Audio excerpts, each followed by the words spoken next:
Okay, great. So this is going to be the first of a series of questions that we're going to be answering regarding the foundational principles and thinking behind the collective action network. And we're going to use a novel format, which is going to be interesting, but we'll take it step by step. So first, I'm just going to describe my own personal response to the question, and then we're going to have two dialogue partners giving their own commentary on it, and then at the end, a reflector will summarize and give concluding thoughts. So the question for this session is, what problem is the Collective Action Network attempting to address?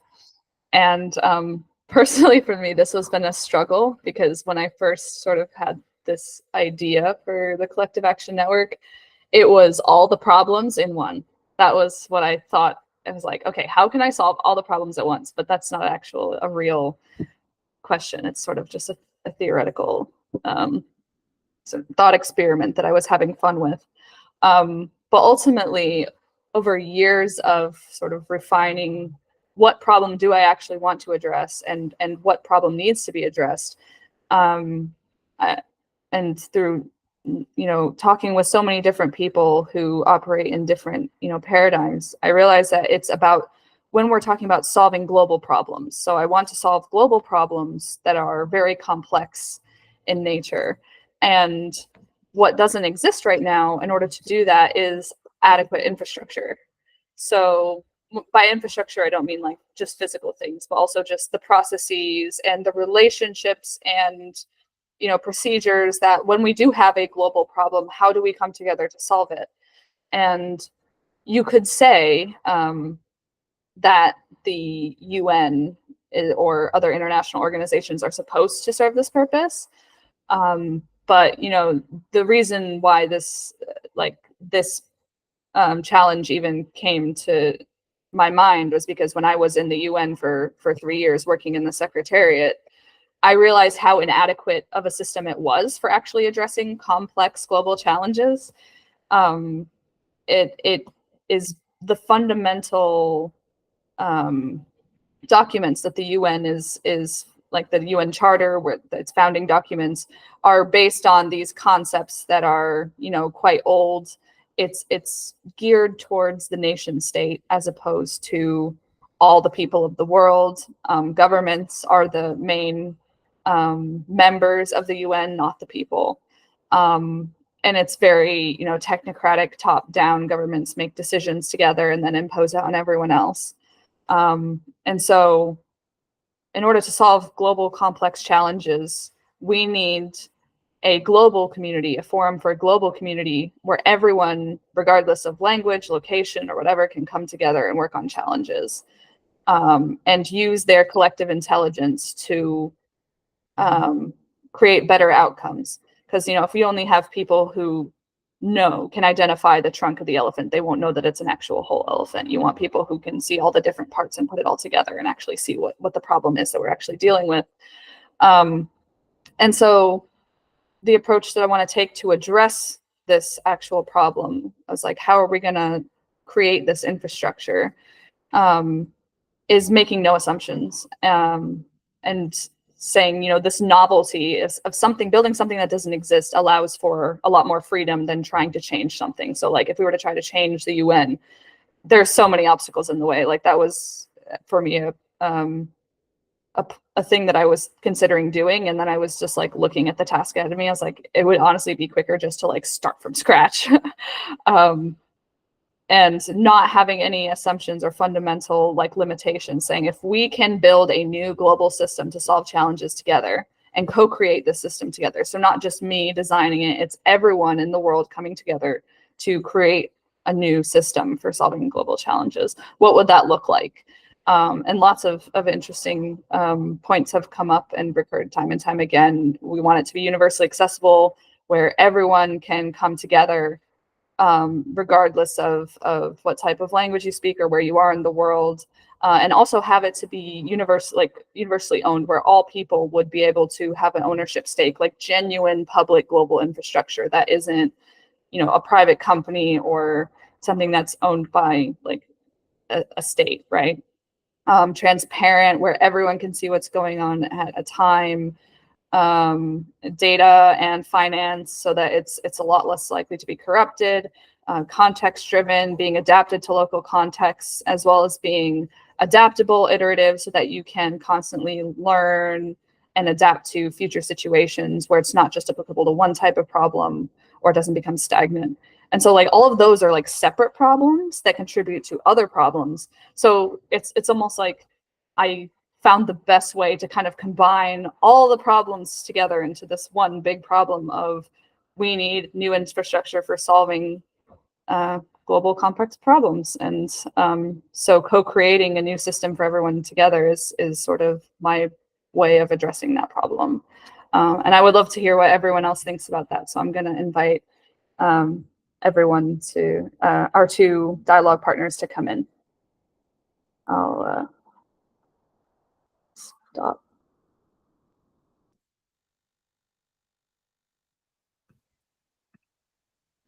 Cool, amazing. Thank you, Brayden. I think your answer to that question is probably going to be echoed by all of us in here. I think we were all quite like similarly inspired by kind of noticing in our own lives how many like inefficiencies and kind of coverage gaps there are usually when it comes to solving global issues right now. We're kind of stuck in the old ways of doing things where global challenges weren't being addressed that effectively in a global manner that takes into account lots of different perspectives on a single issue. But now we're kind of living in a world where so many of our problems are like global in nature. They're collective in nature, and they require collective solutions. But right now, like Brayden said, I think we don't have the infrastructure, physical or otherwise, that is kind of enough in solving those issues. And the main reason kind of I was inspired into kind of getting into this space and like thinking about kind of collective action problems is because my background is in ethics, and I've studied ethics for almost a decade now. And a lot of the time, even in philosophy and in ethics, you get taught in a siloed way. You get taught different theories, different framework, different concepts. And most of the time, these are all competing things. Like they don't, if you only take one side, it always, one perspective, it ends up not capturing everything that matters in solving that issue or in explaining that issue. Especially when it comes to ethical dilemmas, kind of in what I was interested in. But kind of taking those lessons from ethics, I think a lot of that applies to these global problems that we're trying to solve. None of these issues have one single kind of predefined solution or answer. And just having more perspectives weigh in on issues and co-create and even realize that they have a voice that they can kind of contribute to in solving issues, because right now a lot of people don't even feel like they have a choice to be heard. So making people feel like they have that power, and also actually taking people's voice seriously, not only letting them speak, but actually let them be heard. That seems to be the only way we can actually get to a world where we have comprehensive kind of solutions to these global problems. And that is what this network is all about. We want to have a platform where everyone who's a member, everyone who's included, genuinely feels like they have the power to be heard, to make a difference. And we want to steward that kind of new way of thinking where through trial and error, we all collectively figure out the best ways to work together, the best ways to co-create. That isn't something that we can kind of tell anyone either. And that's what really excites us kind of about this network. It's the whole thing is very new. And it's just going to be a very kind of exciting, almost experiment in how we figure out how we work best together, how best we co-create these solutions, and hopefully new solutions we haven't come up with before are going to emerge. What do you think, Amber? I feel like I have more questions for you, actually, if that's allowed. going back to the original question is, what is the problem? What is the problem to you?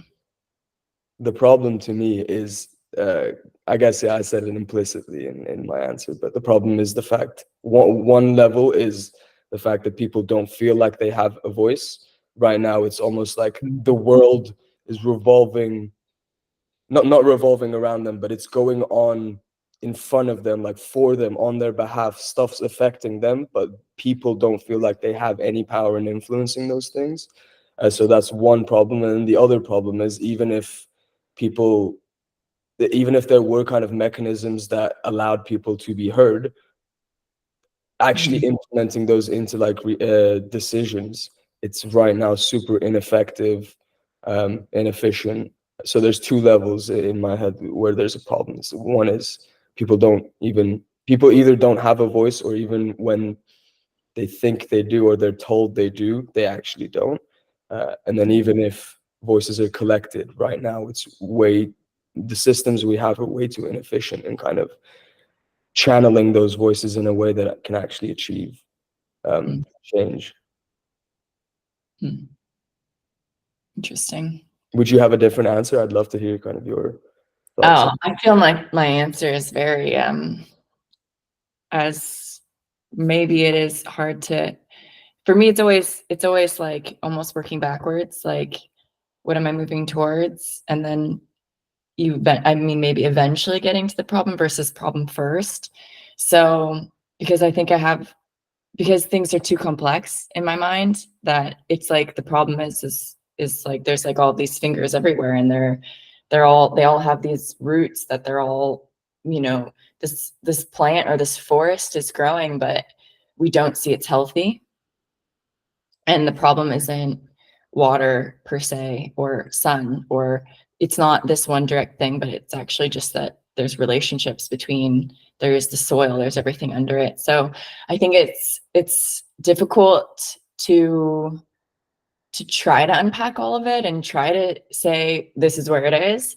And I think we have a lot of different voices in the world that you hear echoing certain things with completely different words that can be then very confusing. Like you have wicked problems, but you have systemic issues, and then you have, all these different words for just the word problem. And then you have all these different words for just system and different ways to describe a system. There's socioeconomics, there's socio-technical, there's all these words, right? And we do that. And I look at the human, I guess, in a way where I'm like, okay, how does the human work as a whole in this world?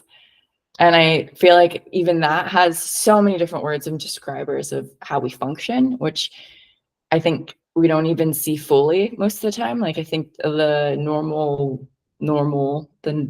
that I found in different spaces that are trying to work on, making this world a better place is they see like three things, which is normally the thinking or the like thought processes, all the things that we do ideologically, all these things, the thinking. And then there's like the understanding or the seeing or the ability to like be in the presence of the people who you're affecting and see them. And then there's the doing, which is like, the implementation of all these things that you've brought together and do, And I feel like what it's always missing is this very human aspect of it, which is like the feeling. We never talk about all the feelings and all the things that go in between all these spaces of these actions. So I feel like for me, what's important is when building something new is to bring in all these spaces that we might feel uncomfortable with. And to me, that's kind of where I'm moving towards, or what I would love to be part of co-creating is being able to allow people the space to be a human and say the human things in that space and work with it. Because I think, to me, one of the bigger issues that I find that's kind of more common is that we're not allowed to be human in a lot of these spaces. And I think that's kind of the biggest highlight. And I've been inspired by other people who are more comfortable being more uncomfortable than I am. So I find that to be kind of the answer for now, is exploring these spaces that we don't allow ourselves to even look at, much less talk about or, explain. And yeah, I think I'm inspired when people are able to do that in a group of people in a community who are doing, what they align with, and are able to transform the spaces that they're in, because they're just able to be honest and open about what matters to them. And I think when we can all come together and talk about that, we'd be more similar than different, no matter where we are on this planet. I think that's kind of where I come from. Yeah. No, I couldn't agree more. I think right now there's almost this feeling, and I kind of feel this myself. If there's any sort of change I want to make my voice heard, either at like the kind of government level, or even at kind of other levels, even more in the private space. It feels like, yeah, you already need to have all of your thoughts and feelings and everything you just mentioned figured out before you even take those steps to like have your voice heard. Whereas what we want is, the process itself really matters too. Like the process of kind of forming your own opinions, ideally in like conversation with other people, because a lot of the time, like, you do get persuaded out of a certain opinion or perspective you had, because you hear some other perspective you never even kind of imagined before, or came across before, or never understood kind of the justifications behind. But all these things, I think, yeah, like making it more normal and like the norm to allow people to not be 100% on their opinion on issues before they kind of contribute to the process. And yeah, like making people feel more comfortable to participate in those processes. Right now, like even like old paradigm stuff, like voting, feels kind of like stress inducing, anxiety inducing. It's not something that makes you like want to do it. Whereas these processes, I feel like making it more comfortable, making people like trust these processes by creating, yeah, safer spaces where they can just like talk aloud almost and formulate their thoughts in real time. That's going to be super essential. And just like, yeah, fostering that kind of air of trust in these processes. And hopefully we really believe, like I believe, and I know I feel like you do too, that can lead to like completely different outcomes almost in these sorts of processes. Yeah, it is interesting, because it's like when you were speaking, I thought of how we're taught to deal with what's happening and maybe not to deal with what we're feeling, and to not be able to be just fragmented in our being, if that makes sense. So like you don't necessarily need to know where you're going, but you know where you are. And that space is sometimes just not, it's not, I don't want to say catered to, or these things, but to be lost, people there's not this netting of spaces that you can find where, information is shared and we feel like we're part of humanity.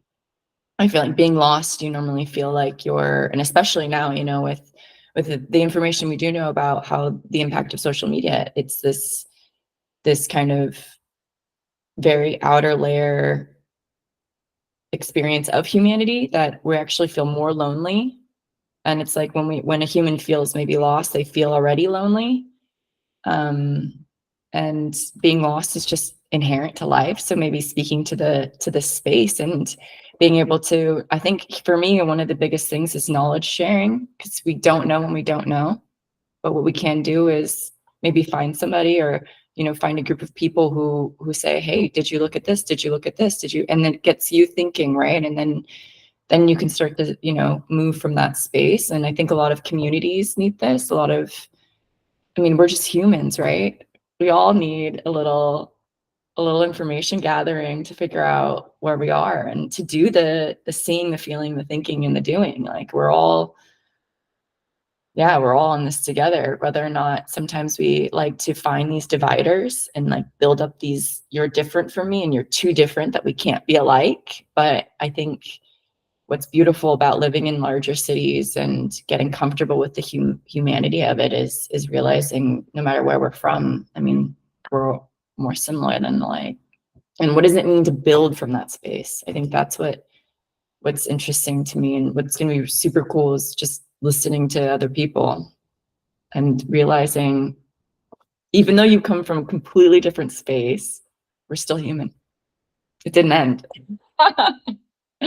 So I think I'm excited to like maybe learn more about that. No, I couldn't agree more. In ethics, you've got something that describes what you're saying. We call it freedom to fall. Like, you know, freedom to fall or freedom to fail. Current systems right now don't really allow much space for that. Whereas like that's how most like collective learning happens, and like then the subsequent kind of collective solutions. Yeah, we just need to embrace more of the humanity. I couldn't agree more with that point. We need to like embed that directly into the like processes themselves that we're doing, and not just have that as like a pre-thought or an afterthought. It's like it's got to be inherent in the process. Yeah, definitely. Thank you so much for this nice discussion. Great discussion, Amber, as always. Amazing. So to Maria. Thank you. Lovely discussion. Thank you, Omer, Amber, and Brayden for presenting. Regarding the question that was addressed initially, what I heard is that the structures that currently support our living systems are not addressing the complexity of the global challenges we're facing. There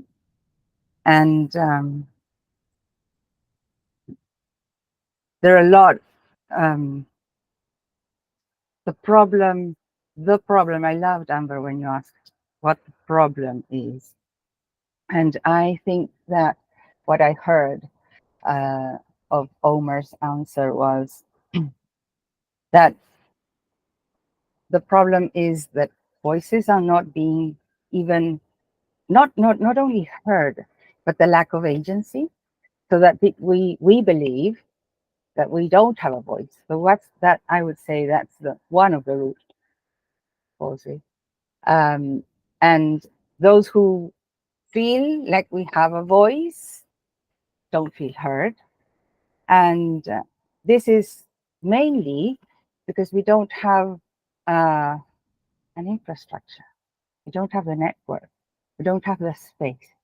We don't have the space to enable this global, collective communication that allows our collective intelligence to co-create new processes and improve on that co-creation and flourish. And when I mean improve, I go back to what you said, Omer, about the freedom of failing and the need for that in order to be able to allow ourselves to learn. Because unless we fail, we don't learn much from success. We learn from failure. That's, as you very clearly said, Omer, it's part of the learning process. So what I feel is that the intention of Collective Action Network is to create an inviting space where voices can be discovered, can be expressed, heard, and put into action, which is, I think, what we need. We need to act differently and from different spaces And I love what you said, Amber, about bringing our future. And I think that one of the most valuable ingredients we are not, or characteristics or skill or capacity that we're not very much used to exploring is our capacity to imagine. So what I heard is if we're trying to bring forth this new future, and to do so, I think tapping into our own collective imagination, listening, actively listening to each other, to the different perspectives, including different cultures, different languages, different contexts, and learning. And is this deep listening that will, and tapping into this broad and nurturing imagination we all have, but unfortunately sometimes we forget. I think we can allow ourselves to bring forth this future and create from the future our present step by step. I think that is mainly the answer to the question. And I I also heard, and I resonate a lot with that, is that with everything that was said, but with this part, because I think that the biggest challenge or the biggest barrier to allow us to do that is to allow ourselves to feel uncomfortable with it, because it's very uncomfortable to step into the unknown. Thank you for that amazing, amazing conversation. Thank you, Maria, so much. I'd like to invite all of our speakers back, and we'll just do a quick 1 minute go around so that we can all sort of talk about sort of how our perspectives have kind of shifted as we discussed this together. I was writing. I'll go and we can go me, then Omer, then Amber, and Maria.